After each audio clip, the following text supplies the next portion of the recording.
হাজার বছরের পুরনো চিকিৎসা পদ্ধতি, যেগুলো এতদিন অনেকটাই লোকজ বা বিকল্প চিকিৎসা হিসেবে পরিচিত ছিল, সেগুলোকে এবার বৈজ্ঞানিক আলোয় তুলে আনতে চাইছে বিশ্ব স্বাস্থ্য সংস্থা। কবিরাজি, ভেষজ চিকিৎসা, আকুপাংচার, যোগ ও ধ্যান চর্চার মতো প্রথাগত পদ্ধতিগুলোর কার্যকারিতা খতিয়ে দেখতে শুরু হয়েছে বৈশ্বিক উদ্যোগ। আফ্রিকার বিভিন্ন দেশে ক্ষত ও ব্যথা সরাতে ভেষজ উদ্ভিদ ব্যবহার করছেন স্থানীয় চিকিৎসকেরা। চীনে আকুপাংচারের সূঁচে উপশম মিলছে মাইগ্রেনের মতো জটিল সমস্যার।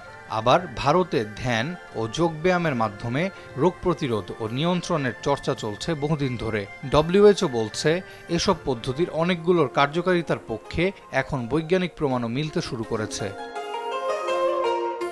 ডব্লিউএইচওর গ্লোবাল ট্র্যাডিশনাল মেডিসিন সেন্টারের প্রধান ডক্টর শ্যামা কুরুবিল্লা জানিয়েছেন, বৈজ্ঞানিক প্রমাণের অভাবে দীর্ঘদিন ধরেই প্রথাগত চিকিৎসা অবহেলিত ছিল। তবে আধুনিক প্রযুক্তি ও বিনিয়োগ বাড়ায় সেই চিত্র বদলাতে পারে।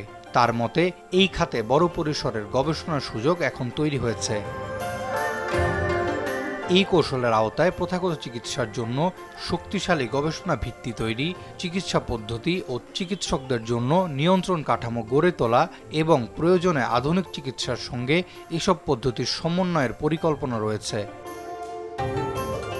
ডক্টর কুরুবিল্লা বলেন, কোন চিকিৎসা কতটা কার্যকর তা এখনই নিশ্চিত করে বলা সম্ভব নয়। তবে কৃত্রিম বুদ্ধিমত্তা, জিনোমিক্স ও মস্তিষ্কের স্ক্যান প্রযুক্তির মাধ্যমে ভেষজ চা থেকে আয়ুর্বেদ পর্যন্ত শত শত বছরের পুরনো চিকিৎসা ব্যবস্থাকে নতুন করে বিশ্লেষণের সুযোগ তৈরি হয়েছে। প্রথাগত চিকিৎসা প্রয়োগে থাইল্যান্ডকে সফল উদাহরণ হিসেবে উল্লেখ করেছে ডব্লিউএইচও। সেখানে গবেষকেরা প্রথাগত চিকিৎসা নথিভুক্ত করেছেন এবং ভেষজ ওষুধকে প্রয়োজনীয় ওষুধের তালিকায় অন্তর্ভুক্ত করতে পরীক্ষা চালাচ্ছেন। গেল মে মাসে দেশটির স্বাস্থ্য মন্ত্রণালয় পেশির ব্যথা ও কোষ্ঠকাঠিন্যের ক্ষেত্রে আধুনিক ঔষধের বদলে প্রথাগত চিকিৎসা ব্যবহারের সুপারিশও করেছে। আরাফাত ইয়াসার, RTV।